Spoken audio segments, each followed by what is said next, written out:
Assalamu alaikum student. Myself Asma Miss, your history teacher. Hope student you are doing good. Whatever I taught you in last lecture, might be you understood that topic. Student, today we will going to see our second chapter of history, that is Europe and India. Now student, ये बोला जाता है कि Europe और India की situation दोनों same होती थी। जो भी चेंजेस यूरोप में हुए वो सारे चेंजेस इंडिया में भी लाए गए। इसीलिए यूरोप और इंडिया का कनेक्शंस जो है वो सिचुएशन में एक जैसे ही था। बहुत सारे रेवोल्यूशंस हुए, बहुत सारी रिफॉर्मेशन हुई, बहुत सारे चेंजेस लेके आए। अब वो क्या क्या चेंजेस हुआ, कौन से रेवोल्यूशंस हुए और यूरोप के रेवोल्यूशन से इंडिया में क्या इम्पैक्ट हुआ, हम ये चैप्टर में पढ़ेंगे। ये चैप्टर मोस्ट इम्पोर्टेंट चैप्टर है स्टूडेंट, क्योंकि एशियंट पास्ट हमने पढ़ लिए, Harappan civilisation, okay, caveman, but medieval period में जो भी चेंजेस किए गए वो सारे चेंजेस मॉडर्न हिस्ट्री के लिए बहुत ज़रूरी था। हम हमारे पास से ही सीखते हैं फ्यूचर को बनाना, राइट स्टूडेंट। इसी तरह से हम देखेंगे कि मिडिवल पीरियड में जो चेंजेस हुए वो मॉडर्न हिस्ट्री के लिए कितने फ़ायदेमंद साबित हो रहे थे। इसीलिए हमने लास्ट चैप्टर में क्या पढ़ा, मॉडर्न इंडियन हिस्ट्री, है ना, कि हमको इंडियन हिस्ट्री जब मॉडर्न वे में टेक्नोलॉजी बढ़ने लगी तो किस तरीके से इंडिया ने भी टेक्नोलॉजी को एडॉप्ट किया और एक नई शुरुआत की। ठीक है स्टूडेंट। अब कौन सी रेवोल्यूशंस हुए, क्या क्या चेंज हुआ, वो हम इस चैप्टर में पढ़ेंगे। तो मैं स्टार्ट करती हूँ सेकेंड चैप्टर हिस्ट्री का, यूरोप एंड इंडिया।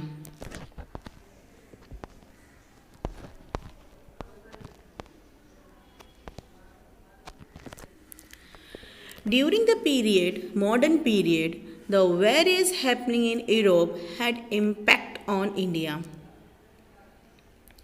जब मॉडर्न पीरियड का या मॉडर्न दौर चलने लगा, मिडिवल पीरियड से हम लोग मॉडर्न पीरियड में आ गए, तो जो भी चीज़ें यूरोप में हो रही थी वो उसका सीधा असर इंडिया पे भी हो रहा था। स्टूडेंट, लास्ट चैप्टर में हमने पढ़ा था कि हमने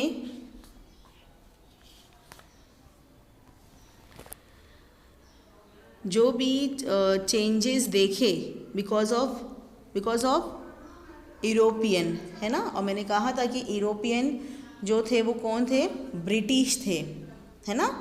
ब्रिटिश आने के बाद से ही तो जो चेंजेस होने लगे, राइट ना। उसी तरीके से जो भी हादसे या जो भी चेंजेस या जो भी बदलाव यूरोप में आ रहा था उसका सीधा असर इंडिया पे हुआ।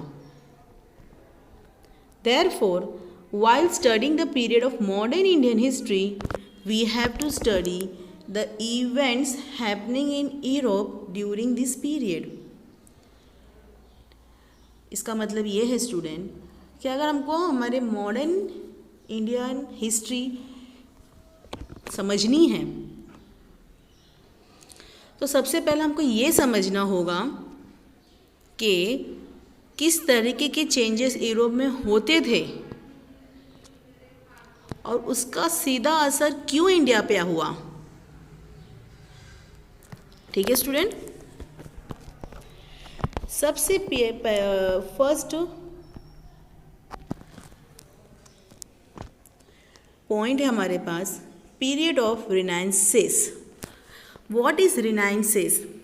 रिनाइंसेस मीन्स चेंजेस, रीइंफॉर्मेशन, बदलाव लाना, बदलना। हम उस पीरियड को देख रहे हैं जहाँ से बदलाव शुरू हुआ। In history of Europe, last phase of medieval period, that is 13 to 16th century, is known as the period of Renaissance. क्या बोला गया स्टूडेंट? लास्ट फ्रेज, फ्रेज मतलब वक्त, आखिरी का वक्त। किसका आखिरी का वक्त पूछा है, यहाँ पर बताया है medieval period, राइट। मैंने लास्ट चैप्टर में आपको बताया था medieval period start from 1100 to 1500 AD, right. इसी तरीके से ये भी यही बता रहा है कि जो लास्ट फ्रेज था, जो आखिरी का वक्त था medieval पीरियड का, 13 to 16 सेंचुरी, ठीक है, उस पीरियड को नाम दिया गया है पीरियड ऑफ रिनाइंसेस। मतलब 13 to 16 सेंचुरी के वक्त में यूरोप में बहुत सारे चेंजेस ले आए, बहुत सारा वक्त उनका बदला, बहुत सारे रेवोल्यूशंस हुए हैं, बहुत सारे वहाँ पर रिफॉर्मेशन हुआ। ठीक है student, during this period reformation, religion reform movement and geographical discovery laid the foundation of modern era. Again era का मतलब होता है year। यहाँ पर क्या बोला है? During this period reformation, reformation मतलब चेंजेस। जब चेंजेस का जो वक्त चल रहा था, रिलीजन रिफॉर्म्स मूवमेंट मतलब कि बहुत सारी चीज़ें जो थी वो चेंजेस हो रही थी, बदलाव हो रहा था हर किस्म के। वह यूरोप में रिलीजन रिफॉर्म मूवमेंट भी हुआ, मतलब कि रिलीजन्स के चलते जो वहाँ के जो भी कास्ट के लोग होते थे, जो अंधविश्वास पे बिलीव करते थे, जो या फिर उनके जो फॉर एग्ज़ाम्पल यूरोप में ज़्यादा करके चर्च होते थे, जो यहाँ पर कैथोलिक लोग होते थे, और उनके जो प्रीस्ट होते थे मतलब फादर, ठीक है, वो लोग जो भी बोलते थे तो लोग उनकी बातों को सच समझते थे। अगर कोई प्रीस्ट ने ये कह दिया कि ये बाइबल में लिखा गया था, तो लोग जो है उनकी बातों को बिना कोई पॉइंट किए मानते थे, क्योंकि लोगों का अंधविश्वास था। उस ज़माने में लोग ब्लाइंडली फेथ करते थे किसी भी बात पे, ठीक है। तो कुछ ऐसे पढ़े लिखे लोगों ने जब इस चीज़ पर बदलाव लाने का सोचा तो रिलीजन रिफॉर्म मूवमेंट भी हुआ। And geographical discoveries led the foundation of modern era. Yes student, बहुत ऐसे कॉन्टिनेंट, स्टेट, कंट्री, टेरिटरीज जिनकी खोज से लोगों को बहुत फ़ायदा हुआ। मतलब कई ऐसे जगह या देश छुपा हुआ था, किसी को उनकी जानकारी ही नहीं थी, लेकिन कुछ ऐसे लोगों के वजह से वो देश का नाम साबित हुआ, लोग समझने लगे, लोगों को उस देश के बारे में जानकारी मिल गई। Hence, this period is also known as the age of Renaissance. इसीलिए ये पीरियड को क्या बोला गया है? Age of Renaissance. समझ में आया स्टूडेंट? ओके। चलिए आगे हम देखते हैं। During this period in the field of art, architecture, philosophy, etc., where was the revival of Greek and Roman tradition, which gave the moment to all and over development. क्या बोला गया है? During this period मतलब रिनाइंसेस का जो period चल रहा था, जो चेंजेस का वक्त था 13th सेंचुरी से 16th सेंचुरी तक, in the field of art मतलब जो आर्ट था, मतलब जो पेंटिंग थी, जो कलाबाजी थी, आर्किटेक्चर, फिलॉसफी किसको बोलते हैं स्टूडेंट? कि जो भी हमारे पोएट्स, राइटर्स, जो फिलोसफर थे, जो सिर्फ इतनी अच्छी अच्छी बातें अपनी पोएम्स के थ्रू, अपने राइट्स के थ्रू क्या करते थे, वो बोलते थे। There was an revival of Greek, ठीक है, what is the revival? New life of Greek, मतलब ये सब चीज़ें क्या थी? रोमन और ग्रीक ट्रेडिशनल के लिए नई जिंदगी बना रही थी, ठीक है, और उनको मौका दे रही थी, बढ़ावा दे रही थी कि तुम डेवलप करो, तुम आगे बढ़ो। During the Renaissance the humanitarianism was given great impetus, student, कि रिनाइंसेस का जो पीरियड चल रहा था उस टाइम पे जो आम जिंदगी के बारे में, मतलब जो ह्यूमन वेलफेयर को प्रमोशन कर रहे थे, was given a great impetus, काफ़ी गहरा असर हम पे छोड़ा था, क्योंकि इंसानों के बारे में लोग जो है वो कम सोचते थे उस ज़माने में, ठीक है, लेकिन जब कुछ ऐसे लोगों के वजह से, जो थिंकर्स थे, ठीक है, जो रेवोल्यूशनरीज थे, उन्होंने इंसानियत की चीज़ों को बढ़ाने के लिए, उनके वेलफेयर के लिए क्या किया गया? काफ़ी अच्छा तरीका बताया गया। There was an changes in the outlook of the treating each other as a human being, बहुत सारी चेंजेस लेके आए, ठीक है, बिकॉज उस ज़माने में मैंने कहा था आपको ब्लैंक फेथ होता है। ब्लैंक फेथ का मतलब क्या होता है? अंधविश्वास, ठीक है, तो लोग जो है वो सिर्फ एक ही किसी के बारे में नहीं सोचते थे, जो प्रीस्ट फादर या उनके गॉड फादर ने बोल दिया या वो बात को लोग मानते थे। तो उस तरीके से ह्यूमन बींग्स मतलब जो इंसान है, उन किस तरीके से उनकी बिहेवियर में चेंज आने पर उन्होंने इंसानियत को इतना इम्पोर्टेंस दिया।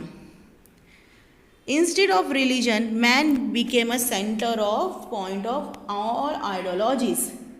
आइडियोलॉजीज मतलब सेट ऑफ आइडिया, मतलब कि इंसान वो शख्स है जिसके पास बहुत सारे डिफरेंट टाइप्स ऑफ आइडियाज़ है। A person who having lot of ideas. Okay student, so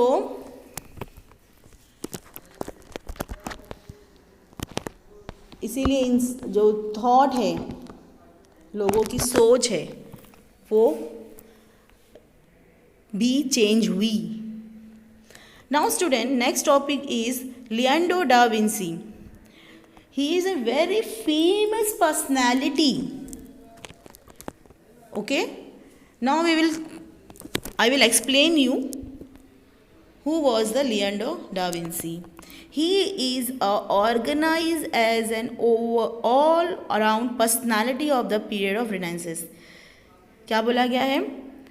The period of Renaissance, when the period of Renaissance is going on, he was the all-rounder personality.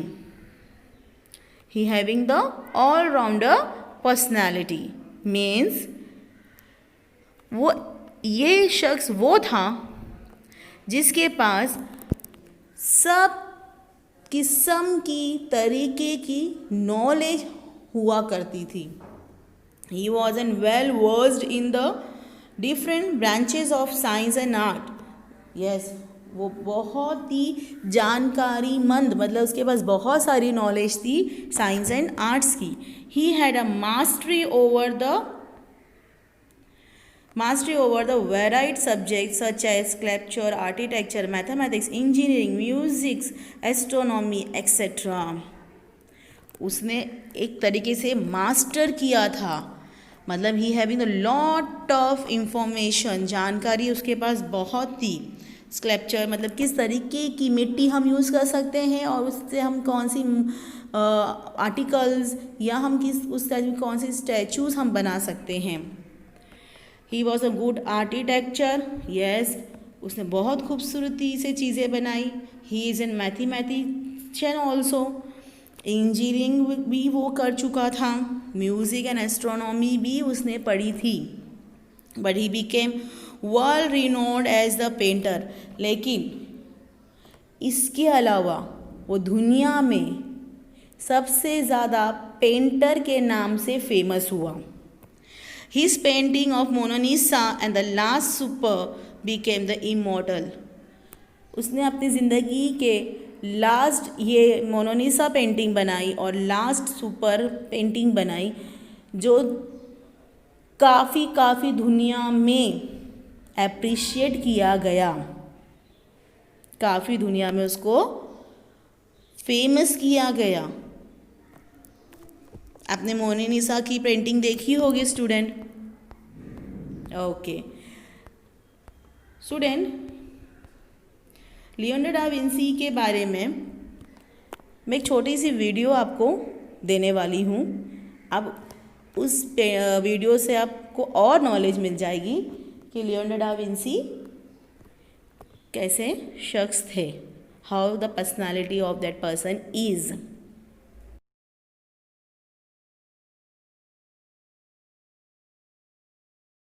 Leonardo da Vinci. Leonardo was born on April 15th, 1452, in the Tuscan town of Vinci, Italy. He started school at age 5 and quickly exhibited great artistic ability. At age 14, Leonardo became an apprentice to the renowned Florentine painter Andrea del Verrocchio. In Verrocchio's workshop, Leonardo perfected many technical skills and had the opportunity to learn drafting, chemistry, metallurgy, plaster casting, leatherworking, mechanics, and carpentry, as well as the artistic skills of drawing, painting, sculpting, and modeling. By 1472, at the age of 20, Leonardo qualified as a master in the Guild of St. Luke, the Guild of Artists and Doctors of Medicine. But his attachment to Verrocchio was such that he continued to collaborate with him. In 1482, Leonardo entered into service for the Duke of Milan, where he worked for 17 years. During that time, Leonardo was commissioned to paint the Virgin of the Rocks for the Confraternity of the Immaculate Conception, and the Last Supper for the monastery of Santa Maria delle Grazie. But Leonardo's astonishing works were not exclusive to arts, but included advanced plans for military weapons such as tanks, war vehicles, and even submarines. He even drew up plans for a helicopter-like machine. During this time, he also began his studies on human anatomy and sketched the famous Vitruvian Man, also known as Proportions of Man. In 1498, Leonardo completed the Last Supper, a biblical scene showing Jesus and the apostles. The Last Supper remains one of the most valuable works in the world.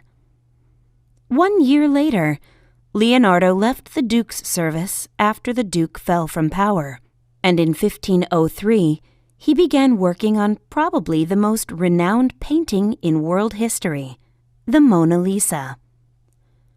Leonardo da Vinci died at Clos-Lucé, France, on May 2, 1519, after some years working for the King of France.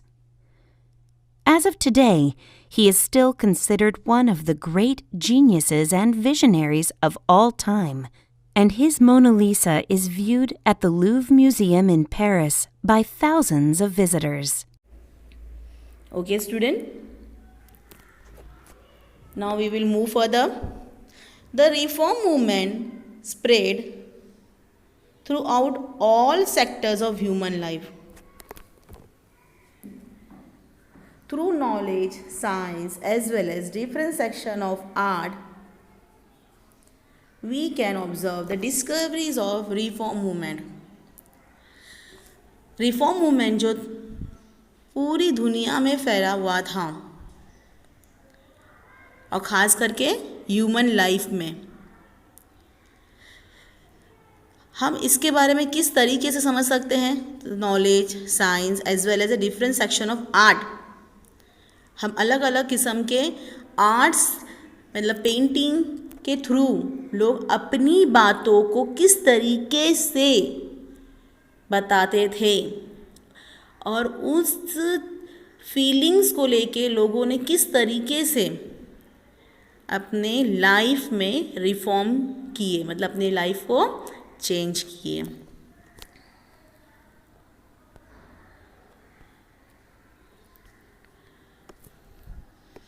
The art and literature of Renaissance period depict sentiment and emotion of human life.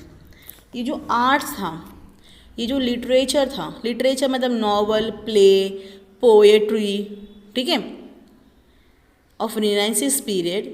Depict means show the value of, sentiments means feeling.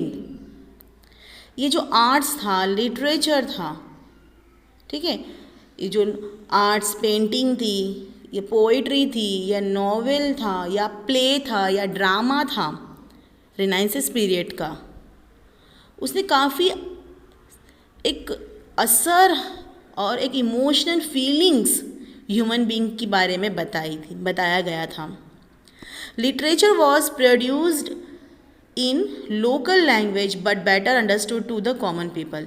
Literature जो था, जो novels थे, place थे, drama था, जहाँ poetry थी, इसको local language में लोगों को अच्छी तरीके से समझाने की कोशिश की गई थी.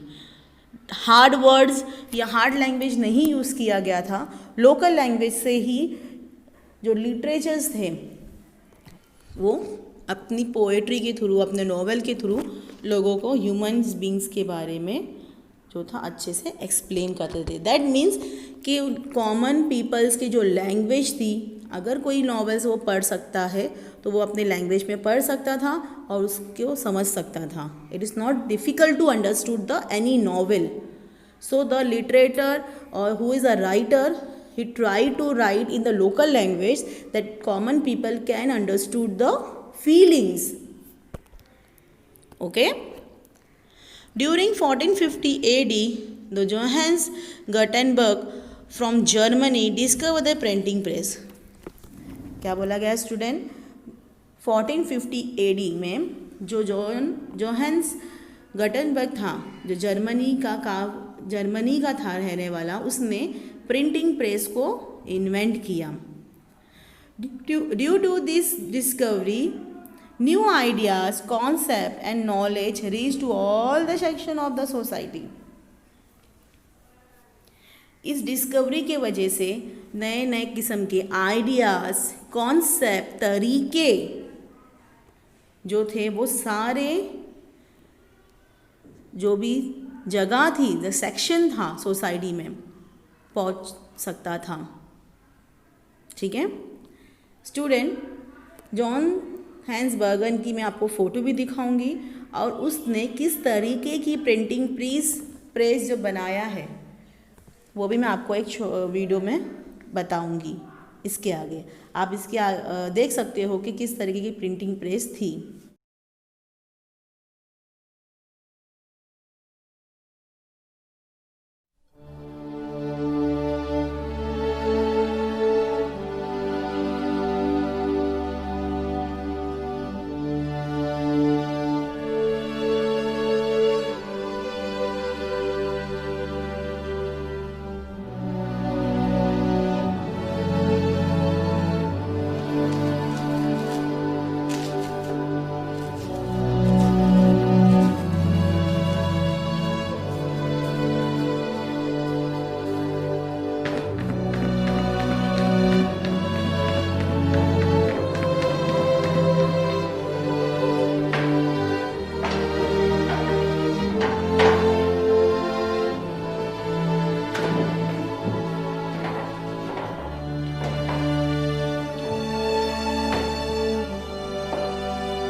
ओके स्टूडेंट, चलिए हम आगे बढ़ते हैं।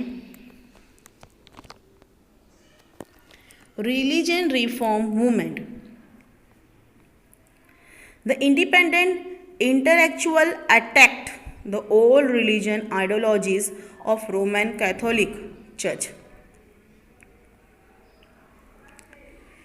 The Christian priests were taking advantage of ignorance of the people and were indulged in unnecessary ritual. Okay student, religion reform movement means किस तरीके से अब रिलीजन में भी चेंजेस आने लगे। देखिए, the independent intellectual attack the old religion, मतलब अब हम बदलाव कर रहे हैं, हम आगे बढ़ रहे हैं। तो एक जो भी समझदार लोग थे, जो भी रिफॉर्म करने वाले लोग थे, जो चेंजेस ला रहे थे, लोगों को समझ में आ गया था, उन्होंने रिलीजन्स पे भी काफ़ी जो पुरानी जड़ थी, गलत हो रहा था जो, उसमें बदलाव लाया। और वो बदलाव रोमन कैथोलिक चर्च का था। द क्रिश्चियन प्रीस्ट किसको बोलते हैं? गॉड फादर, मतलब जो फादर्स होते हैं, जो प्रीस्ट होते हैं। दे वर टेकिंग एडवांटेज, वो लोग क्या कर रहे थे? जो गरीब लोग हैं या जो कॉमन लोग हैं, उनको कुछ समझ में नहीं आता था कि बाइबल्स में या उनकी होली फेथ बुक्स में क्या लिखा गया है और एक्चुअली है क्या। तो जो भी फादर्स बोलते थे तो वो मानते थे। तो इस तरीके से प्रीस्ट जो थे, जो सेल्फिश प्रीस्ट बोल सकते हैं रोमन कैथोलिक चर्च के, उन्होंने लोगों का फ़ायदा उठाया था।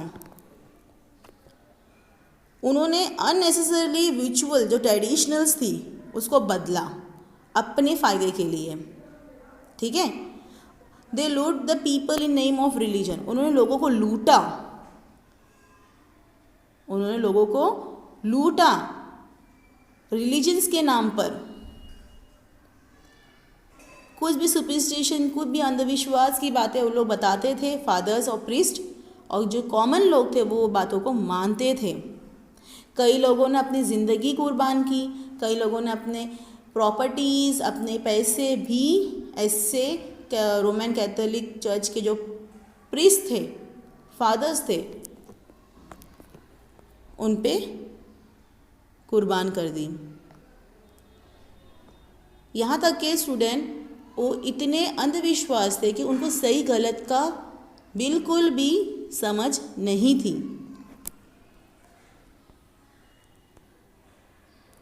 The movement that began against it is known as the religion reform movement. इसीलिए जो बदलाव लाया गया, जो चेंजेस किए गए, उसको हम लोग बोलेंगे religion reform movement. Due to this movement the human freedom and rationalism gain more important. इस मूवमेंट के वजह से ये जो चेंजेस ला रहे थे रिलीजन्स में, इसमें ह्यूमन फ्रीडम्स मतलब लोगों को आज़ादी मिल गई, और रैशनलिज्म मतलब प्रिंसिपल ऑफ, मतलब उनको जीने का तरीका मिल गया। इस गलत तरीके से जो लोग जी रहे थे उससे उनको फ्रीडम मिल गई, आज़ादी मिल गई। ओके स्टूडेंट, इंशाल्लाह रोमन कैथोलिक चर्च के भी कुछ वीडियोस मैं आपको बताऊंगी, आप देखेंगे और समझेंगे कि किस तरीके से उस ज़माने में हुआ करता था।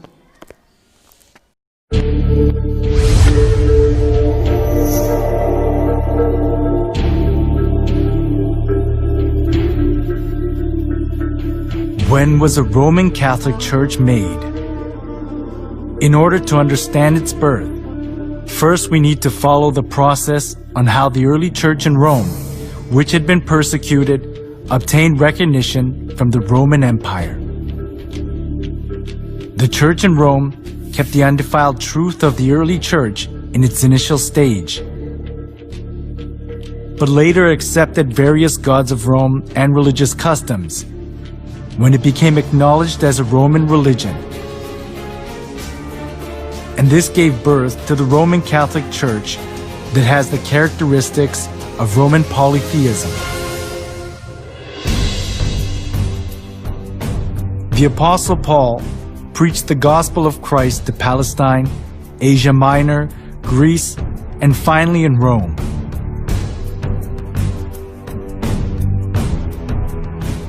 The church in Rome was not welcomed in its initial stage. It was because of the monotheism of Christianity, and the polytheism of Rome conflicted with each other.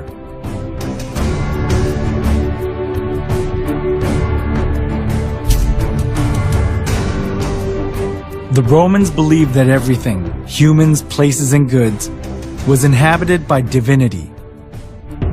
As they accepted folk beliefs of the people they conquered, far more various gods and religions prospered in Rome.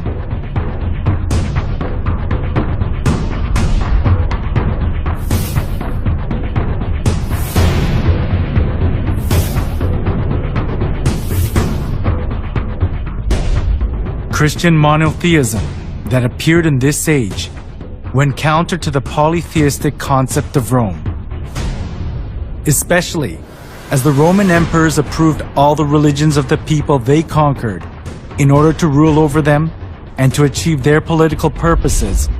This came into conflict with Christianity, so the Roman emperors persecuted the Christians. The early church was oppressed by many emperors, but there was a turning point during the reign of Emperor Constantine in the 3rd century.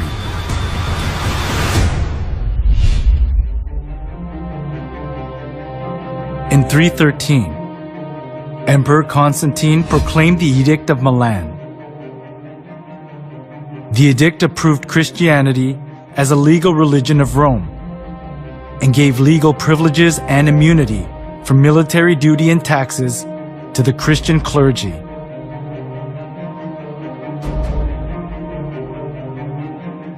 There was the political goal of Constantine underlying such kinds of preferential treatment.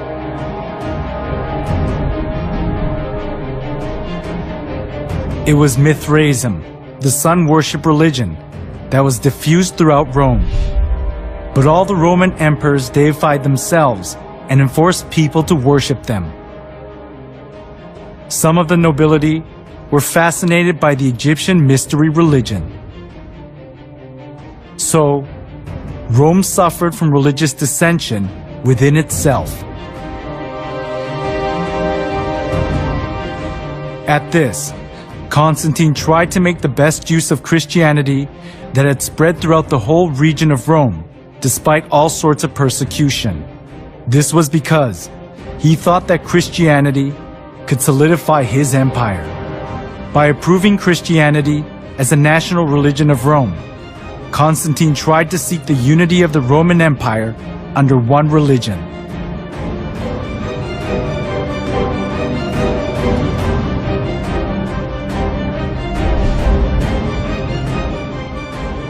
Thanks to Constantine's pro-Christian policies, many believers of the polytheistic religions of Rome streamed into the Christian church. This tightened Constantine's political grip, and Christianity positioned itself as the religion of Rome, expunging persecution and contempt it had received so far. However, the indiscreet conversion they did without having any kind of understanding or faith, rather produced an adverse effect: the influx of pagan customs into the church.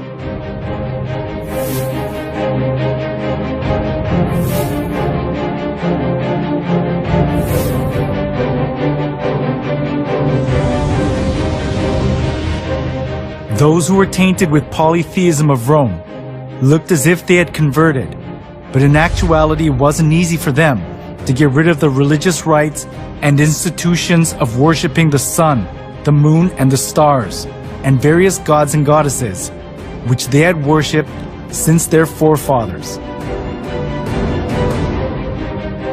The church in Rome sought for solutions to disburden the pagans when they converted to Christianity. It was to bring in things similar to the gods that the pagans had believed into the church. They thought they would increase the number of pagan converts by doing that.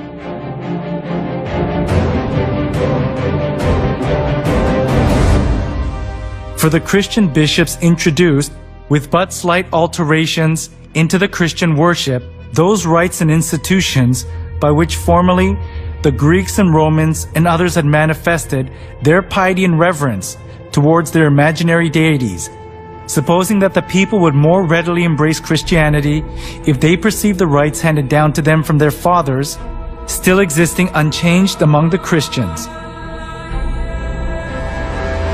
The church in Rome that had been persecuted and despised wanted to put their roots down in Rome as an approved religion, even if they had to be mixed up with Roman polytheism. It was because they wanted to keep their faith in comfort, being freed from the extreme pain of persecution.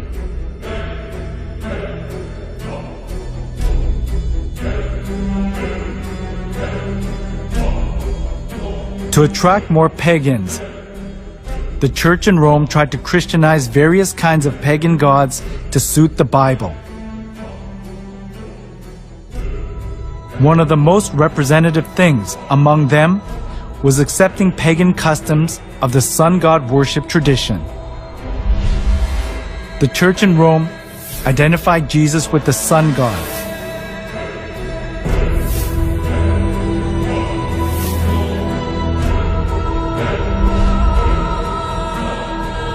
Inside of the church was decorated with various kinds of sun images, and the idea to worship the sun was established as if it were the truth of the church.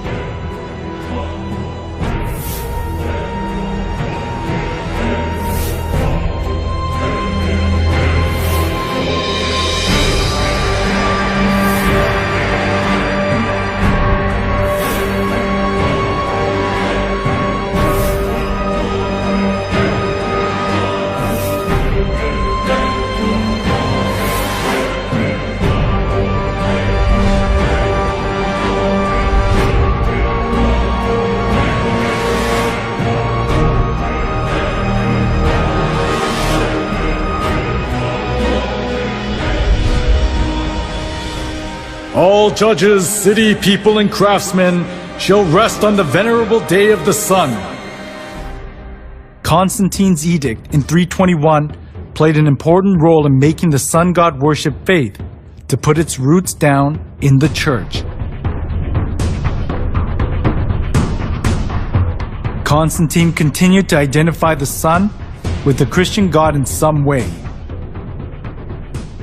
When in 321, Constantine made the first day of the week a holiday, he called it the Venerable Day of the Sun, Sunday. The Christian Church took over many pagan ideas and images. From sun worship, for example, came the celebration of Christ's birth on the 25th of December, the birthday of the sun. As the sun god worship mingled in with Christianity, the church in Rome was deprived of its purity of the early church and changed its appearance to the Roman Catholic Church.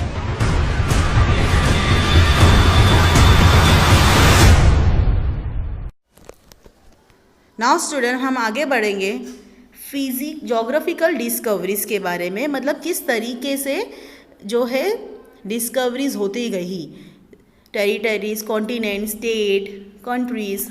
Okay, in 1453 AD, the Ottoman Turks conquered the Constantinople, मतलब Istanbul. Constantinople means होता है very big city. Istanbul is a very big city. Okay, student, which was capital was Byzantine Empire. ठीक है, Ottoman Turks ने क्या conquered किया था? उसने इस्तांबुल को खोजा था. ठीक है, the overland trade route joining Asia and Europe went through this city. एक बिजनेस करने के लिए एशिया और यूरोप को जोड़ा गया, जिससे आसानी से एशिया और यूरोप के लोग जो थे वो क्या कर सकते थे, आसानी से उस रास्ते से जा सकते थे और अपना बिजनेस इंपोर्ट एक्सपोर्ट कर सकते थे। ठीक है, Istanbul is the city. Since the तो वॉक द रूट, लेकिन बाद में उसने क्या किया, उस जगह को उसने ब्लॉक कर दिया। उस there was a need of finding the alternative trade route for the European country to reach Asia. अब जब यूरोपियन लोग बिजनेस करना स्टार्ट किए, इंपोर्ट एक्सपोर्ट करना स्टार्ट किए एशिया के साथ, अब ये इस्तांबुल जो जगह थी, जो रास्ता था, वो बंद किया गया। तो यूरोपियन को प्रॉब्लम होने लगी कि अब हम किस तरीके से बिजनेस करेंगे, तो उनको दूसरा रास्ता ढूंढना पड़ा। This lead to a new phase of geographical discoveries. इस तरीके से नए नए जो रास्ते थे एशिया से मिलने के लिए, एशिया से बिजनेस करने के लिए, वो बनाए गए, वो ढूंढे गए। They are founded. The geographical discoveries, देखो स्टूडेंट कौन से जोग्राफिकल डिस्कवरीज हुए।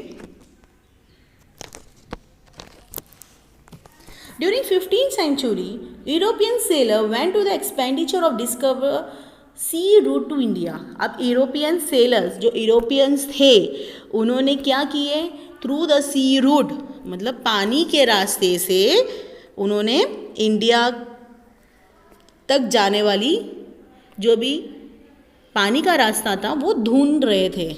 कब? 15th सेंचुरी में। इन 1487 AD, the Bateau-Normans da is a Portuguese sailor. वो कौन था?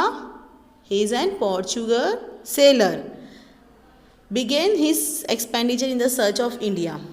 अब 1487 में ये पोर्चुगीज सेलर इंडिया को ढूंढने के लिए सी रूट से चल पड़ा, but reach the tip of the African continent. वो कहाँ पहुँच गया? अफ्रीकन कॉन्टिनेंट में। वो चला था इंडिया को ढूंढने, इंडिया का रास्ता ढूंढने सी रूट से, पर वो पहुँच गया अफ्रीकन कॉन्टिनेंट पे, which we know as an cape of good hope. अब उसको हमने नाम लिया है, वो अफ्रीकन कॉन्टिनेंट का जो नाम है वो क्या है? Cap of good hope. In 1492 AD, the Christopher Columbus set on his journey to India. अब क्रिस्टोफर कोलंबस चल पड़े इंडिया में, इंडिया को ढूंढने के लिए। By sailing towards west, but कहाँ से वो चल पड़े थे? वेस्ट साइड से चले थे इंडिया को ढूंढने के लिए, इंडिया तक पहुँचने के लिए सी रूट से। Reach an eastern coast of continent of America. लेकिन वो कहाँ पहुँच गए? Eastern coast of continent of America पहुँच गए वो। ठीक है, मतलब ईस्टर्न साइड जो समंदरी एरिया होता है अमेरिका का, कॉन्टिनेंट ऑफ अमेरिका का, वो वहाँ पहुँच गए, वो इंडिया नहीं पहुँचे। In 1498 AD, the Portuguese sailor Vasco da Gama managed to sail past the Cape of Good Hope. अब पोर्चुगीज सेलर वास्को डा गामा क्या किया? वो जो कैप ऑफ गुड होप था, मतलब अफ्रीकन कॉन्टिनेंट, उस रास्ते से चलते हुए वो कहाँ पर पहुँच गया? वो इंडियन कोस्ट में, इन कलकिट। मतलब वास्को डा गामा कहाँ पहुँच गया था? इंडिया पहुँच गया था। कौन से रास्ते से? अफ्रीकन कॉन्टिनेंट के रास्ते से। किसने उसको बनाया था, ढूंढ निकाला था? बैटोनोमन्स डैश ने। ठीक है, इस तरीके से लोग जो है सफ़र पे निकले, कुछ और ढूंढने और कुछ और रास्ते वो लोग ढूंढ निकाल लिए। ओके, अभी हम आगे देखेंगे student intellectual revolution in Europe. अब किस तरीके के जो ग्रेट मैन, नॉलेज वाले लोग यूरोप में रेवोल्यूशन ले आ रहे थे, मतलब चेंजेस ला रहे थे, बदलाव ला रहे थे। Due to the changes during the Renaissance period, Europe proceed from medieval to modern age. क्या बोला गया है? जो रिनाइंसेस का पीरियड था, जो यूरोप जो है वो मीडिवल एज से कहाँ भी कदम रख रहा था? मॉडर्न एज पे। समझ में आया? यूरोपियन लोग क्या, अब यूरोप कंट्री क्या कर रही थी? मीडिवल एज से मॉडर्न एज में जा रही थी। The intellectual revolution took place in the same period. जो जितने भी ग्रेट थिंकर्स थे, नॉलेज वाले लोग थे, इसी पीरियड में उन्होंने क्या किया? चेंजेस ले आए। The society start stepping out of the past ignorance and blind faith. जो सोसाइटी थी वो काफ़ी पुराने बातों को लेके चल रही थी, काफ़ी ब्लाइंड फेथ पे था, अंधविश्वास की बातों पे चल रहे थे। सोसाइटी में सबसे बड़ा चेंजेस लाया गया इसी को लेके। The society starts stepping out the past ignorance and blind faith. The pre-established, the custom and traditional came to be seen from the critical point of view. Pre-established मतलब जो उन्होंने थोड़े थोड़े लेवल पर स्टैब्लिश करना स्टार्ट किया, बनाना चालू किया, अपने कस्टम ट्रेडिशन को चेंज करना स्टार्ट किया। कुछ ऐसे क्रिटिकल पॉइंट थे सोसाइटीज़ के, उसको लेकर उन्होंने क्या किया? चेंजेस करना स्टार्ट किए। All this changes are address to the intellectual revolution. इसी को हम लोग क्या बोलेंगे? Intellectual revolution, which gave further momentum to the significant discoveries in Europe. ठीक है, इस तरीके से जो यूरोप में जो डिस्कवरीज होती गई, बदलाव आता गया, changes has been done. Now next topic we will going to see student, that is revolution in political sphere. In early stage of beginning of modern period in Europe, many political changes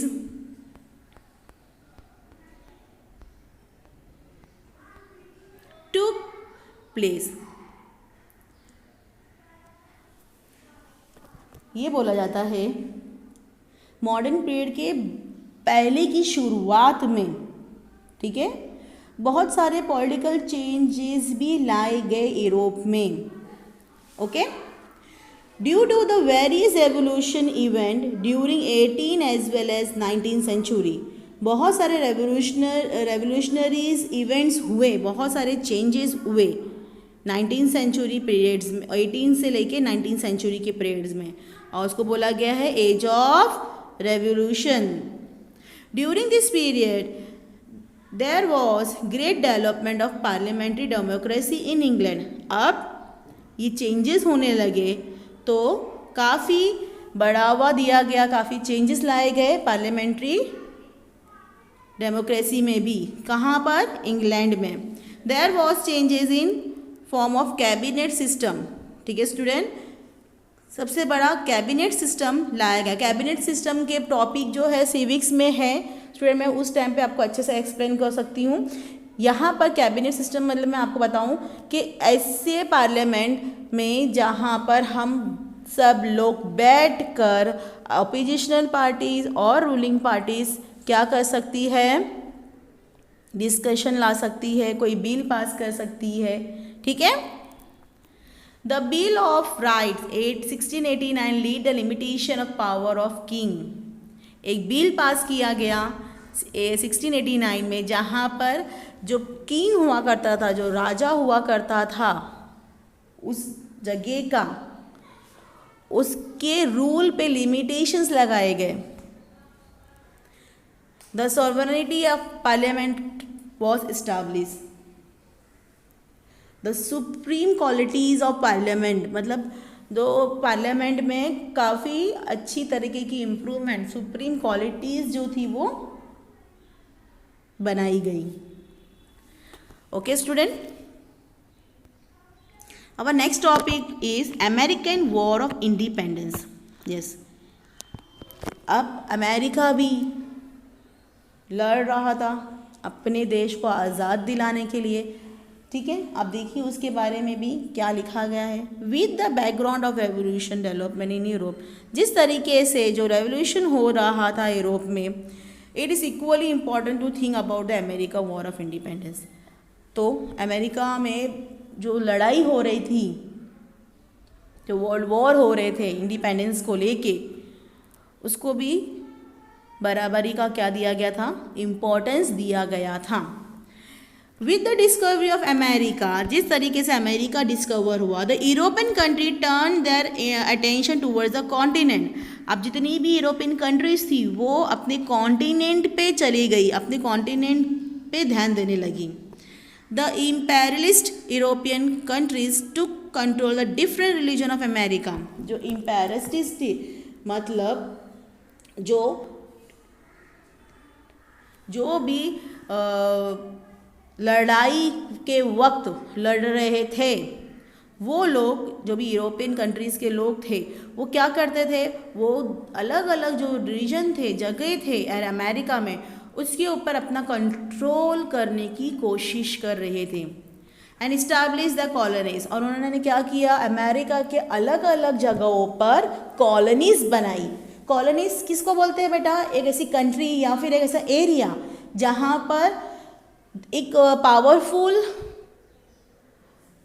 country उसको क्या करेगी, rule करेगी, उसके ऊपर क्या करेगी, वो अपना हक जताएगी, अपने पावर से उसको क्या करेगी, रूल करेगी उस कंट्रीज पे, उसको बोलते हैं कॉलोनीज। इस तरीके से अमेरिका में कॉलोनीज बनी ताकि यूरोपियन लोग क्या कर रहे थे, दूसरी कंट्रीज पे, अमेरिका के जितने भी एरियाज थे या छोटे छोटे स्टेट या कंट्रीज थे, वहाँ पर अपना हुकूमत जमा रही थी। England establish 13 colonies on east coast of America. मतलब जितने भी ईस्टर्न साइड थे, ईस्टर्न कोस्ट मतलब समंदरी एरिया साइड, हाँ, जो भी अमेरिका के ईस्टर्न कोस्ट साइड में जो एरिया था, वहाँ पर 13 कॉलोनीज बनाई गई। यूरोप ने क्या किया, 13 कॉलोनीज के ऊपर अपना हक जताया, पावर करने लगा अमेरिका के 13 ऐसे कॉलोनीज में। Initially England had normal domination over this colonies. फिर आहिस्ता आहिस्ता इंग्लैंड जो है वो क्या होने लगा, इस कंट्रीज का कंप्लीट राजा बन गया, वी कैन से कंप्लीट हुकूमत करने लगा, पूरी तरीके से इसके ऊपर अपना हक जताने लगा इस पूरे 13 कॉलोनीज पे। But later English parliament led the oppressive restriction and tax on the American colonies. फिर क्या करने लगी, बाद में इंग्लिश पार्लियामेंट ने क्या किया, ऑपरेसिव रिस्ट्रिक्शन लगाई और टैक्स लगाया अमेरिका के कॉलोनीज के ऊपर। The people in America revolt against it, और जितने भी अमेरिका के कॉलोनीज के लोग थे उन्होंने इसका रिवोल्ट किया। रिवोल्ट करना मतलब आवाज़ उठाना, ठीक है, नाइंसाफ़ी के ऊपर आवाज़ उठाना। That England declare war suppress this colonies. फिर इंग्लैंड ने क्या किया, वॉर डिक्लेयर किया। अब लड़ने के बाद पता चलेगा कि ये कॉलोनीज इंग्लैंड की है या अमेरिका की है। Okay, America colonies organise army under the leadership of John Washington and finally won against the England. अमेरिका ने चैलेंज को एक्सेप्ट किया और उस वक्त जो थे जॉन वॉशिंगटन, उन्होंने लड़े, काफ़ी प्रॉब्लम हुई उनको, लेकिन अमेरिका फाइनली क्या हुआ, जीत गया।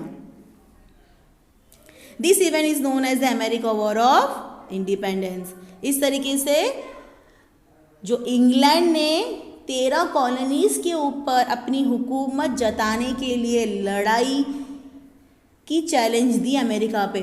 जॉर्ज वॉशिंगटन उस टाइम के उनके प्रेसिडेंट हुआ करते थे, ही इज़ अ लीडर, तो उन्होंने बहुत सारे अपनी तरीके से लड़ाई लड़ी और अमेरिका जीत गया, इसीलिए उसको बोलते हैं American war of independence. A new nation known as United States of America with the federal government, अब नए नए यूनाइटेड स्टेट बने, नेशन बना अमेरिका में और फेडरल गवर्नमेंट भी आया। Written constitution based on the principle democracy was born. Yes, अब वहाँ पर जिस तरीके से इंडिया में रिटन कॉन्स्टिट्यूशन था उस तरीके से अमेरिका में भी रिटन कॉन्स्टिट्यूशन बना। फेडरल गवर्नमेंट मतलब फेडरल गवर्नमेंट इसको बोलते हैं जो बिना किसी भी दबाव में गलत इंसाफ नहीं करेगा, वो कॉमन पीपल के लिए क्या करेगा, काम करेगा। Okay, now I will going to show you the American war of independence की वीडियो, जिससे आपको समझेगा कि एक्चुअली किस तरीके की लड़ाई वहाँ पर हुई। Overview. The American Revolution was a great landmark in the history of the world. It had far-reaching effects. It was the first ever organized movement in history in which people asserted the right to rule themselves. This was a severe blow to the theory of absolute monarchy. It was thus an inspiration to all the nations who wanted to overthrow foreign rule and win freedom for themselves. This political revolution led to the birth of the United States of America, USA. Colonies. America was discovered by Columbus in the 15th century. From that period onwards, European countries like from England, France, Holland, and Spain started acquiring colonies. As people from these countries began to settle in America, their settlements sprung up. England set up 13 colonies along the Atlantic coast of America. The English settlers were carrying on a profitable trade from here in the tea, sugar, grain, and wool.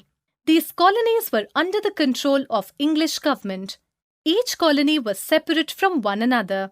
They had no political connections with each other. The British followed a policy of exploitation towards these colonies.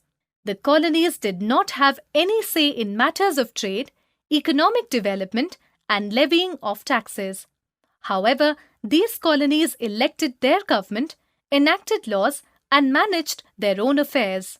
With the passage of time, due to unfavorable policies, it finally led to the American War of Independence. Causes. In Europe, the 7 Years' War, CE 1756 to 1763, between England and France ended with the Treaty of Paris, CE 1763. It led to the withdrawal of France from North America and India. Britain wanted to recover all the war expenses from the North American colonies in the form of increased taxes.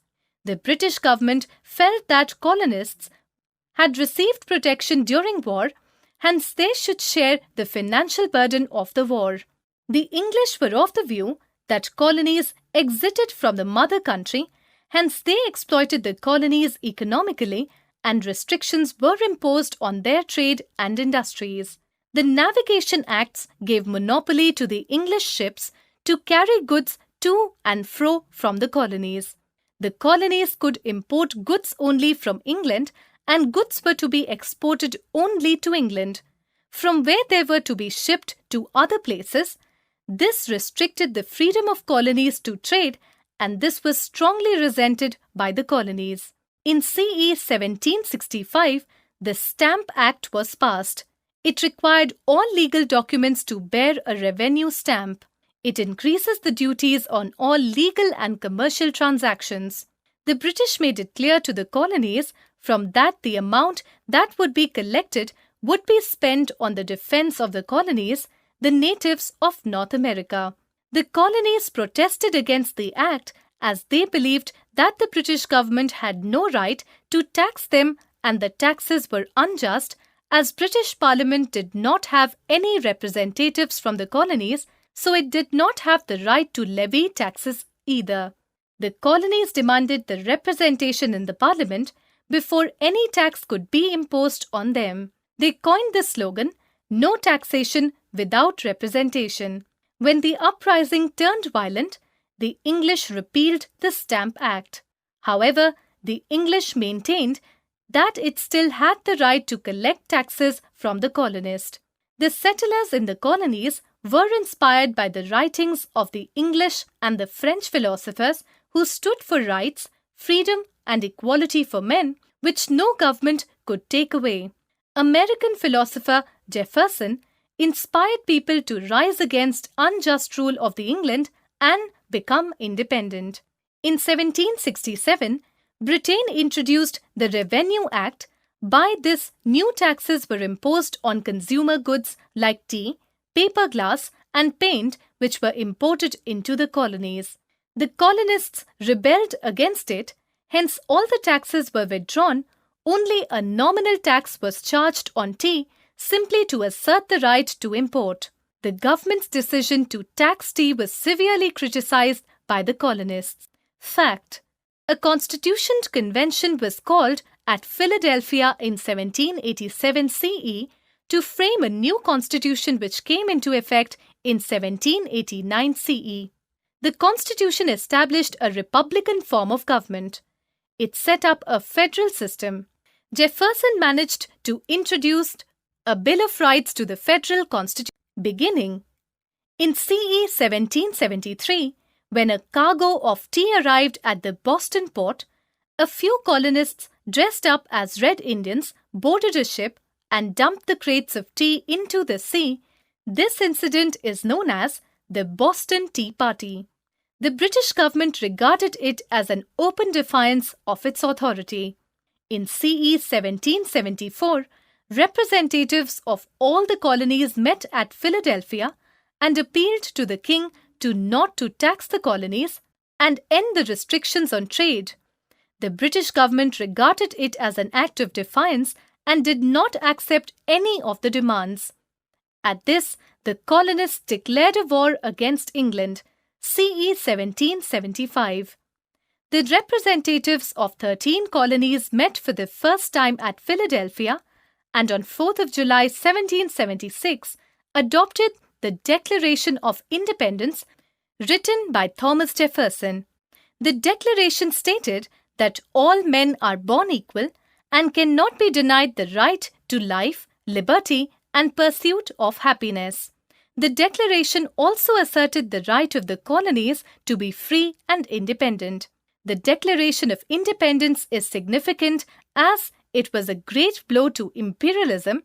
It ushered in an era of nationalism and democracy, which encouraged revolutionary movements throughout the world.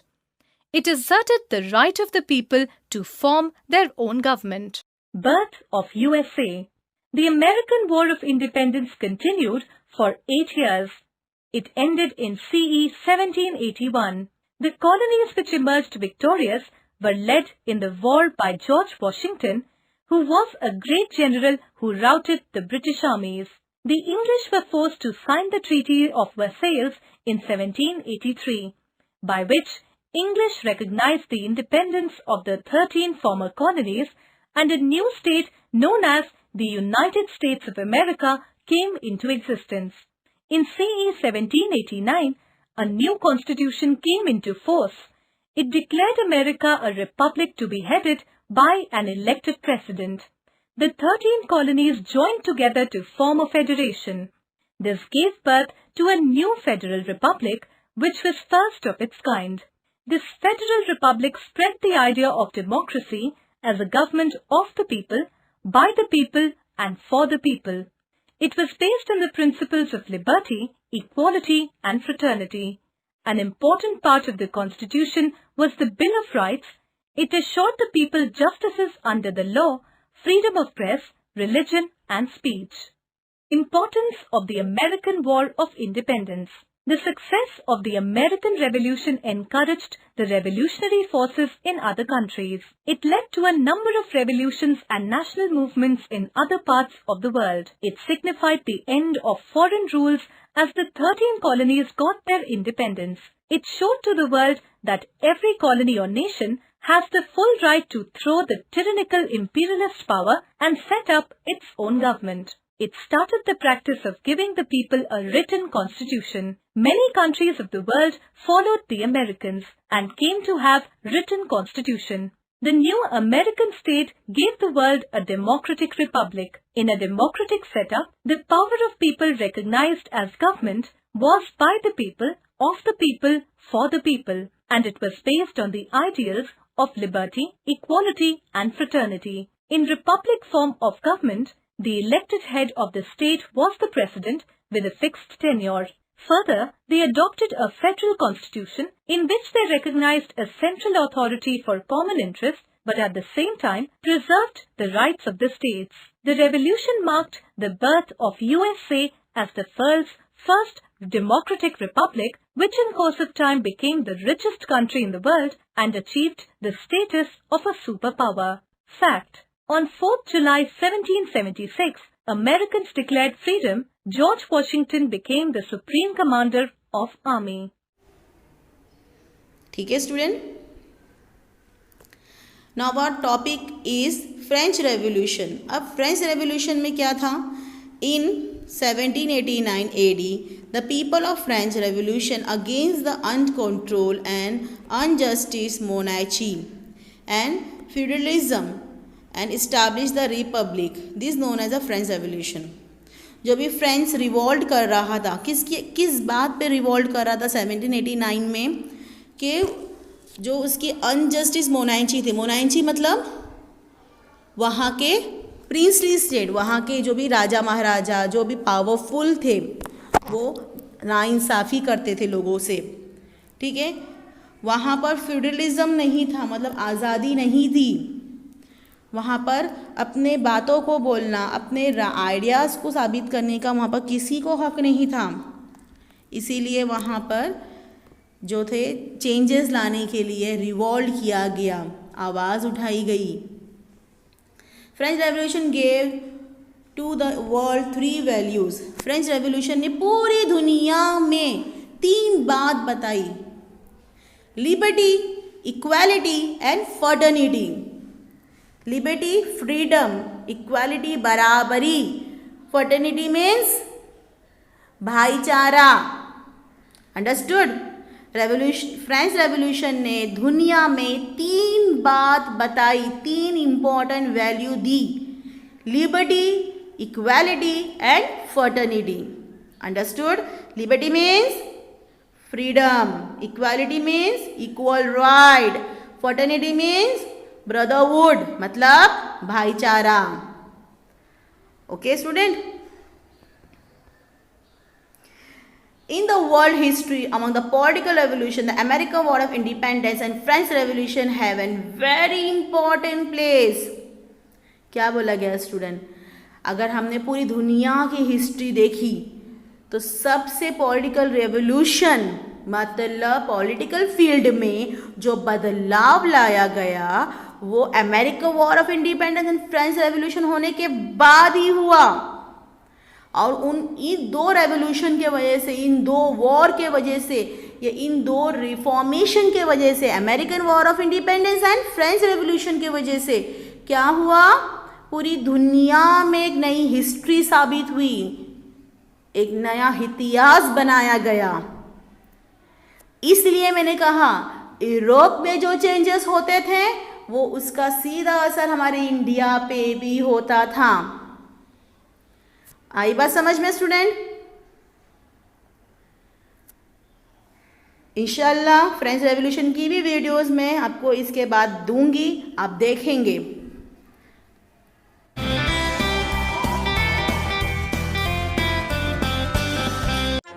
Hello friends, welcome to a new Happy Learning video. Today we're going to learn about the French Revolution.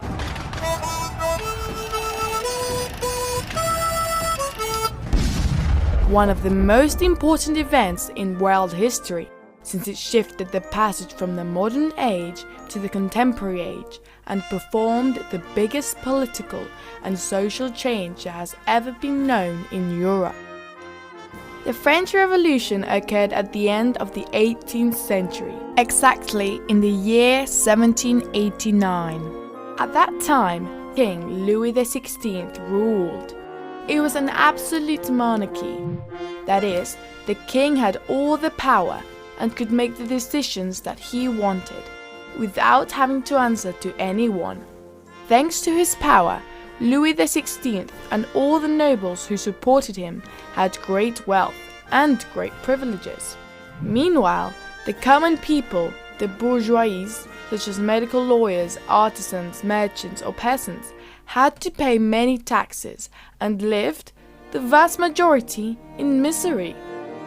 Fed up with this situation, the most disadvantaged social classes formed the National Assembly and decided to write a constitution where the rights and duties of all social classes were collected in a more just and egalitarian manner.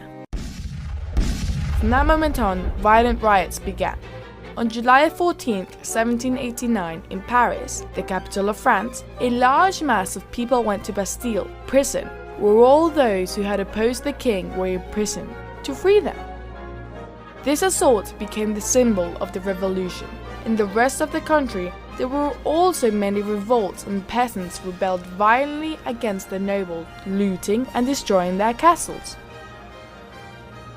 The National Assembly took power and governed based on three great values: liberty, equality, and fraternity.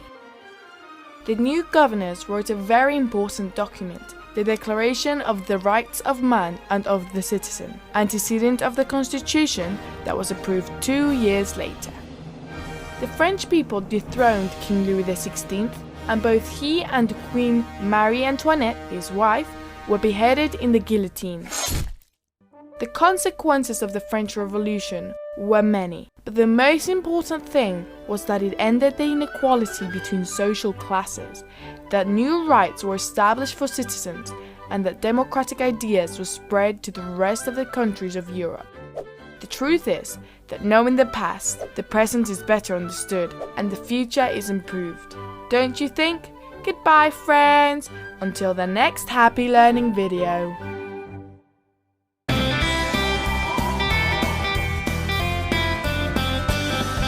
ठीक है, तो student आज हमने क्या पढ़ा? Period of रिनाइंसेस कौन सा वक्त था? 13th सेंचुरी से लेके 16th सेंचुरी का जो पीरियड था वो रिनाइंसेस पीरियड था, मतलब इस पीरियड में बहुत सारे चेंजेस लाए गए।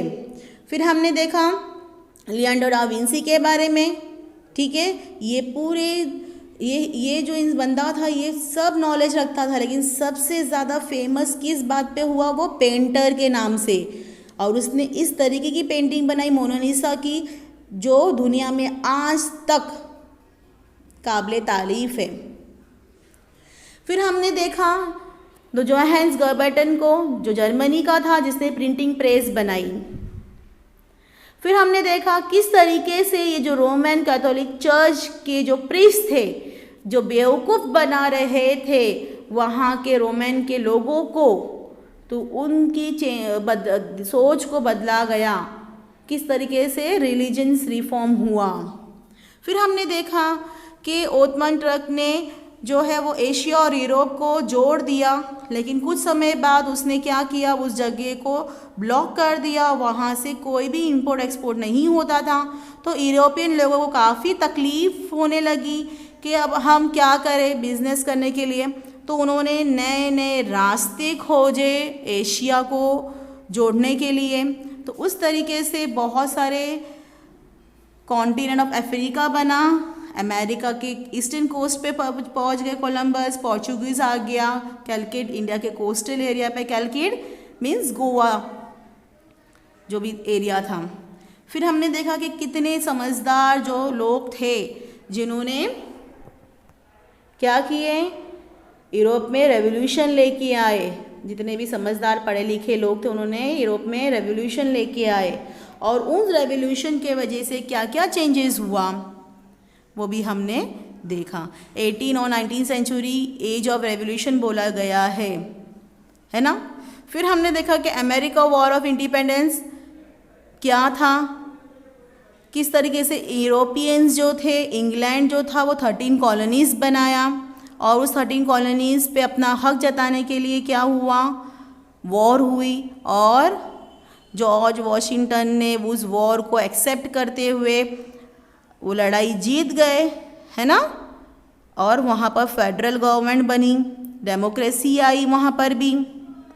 फिर हमने देखा फ्रेंच रेवोल्यूशन, जहाँ पर जो मोनाची लोग थे, जो लालची लोग थे, जो नाइंसाफ़ कर रहे थे लोगों पर, और पूरी दुनिया में फ्रेंच रेवोल्यूशन ने क्या किया, 3 बात बताई, लिबर्टी, इक्वालिटी एंड फर्टर्निटी।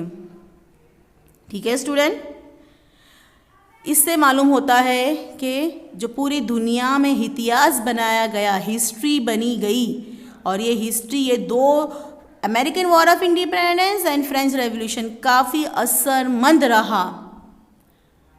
ठीक है स्टूडेंट,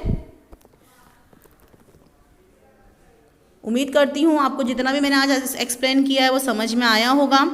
इंशाल्लाह इसके नेक्स्ट पार्ट हम आगे वाले लेक्चर में बताएंगे।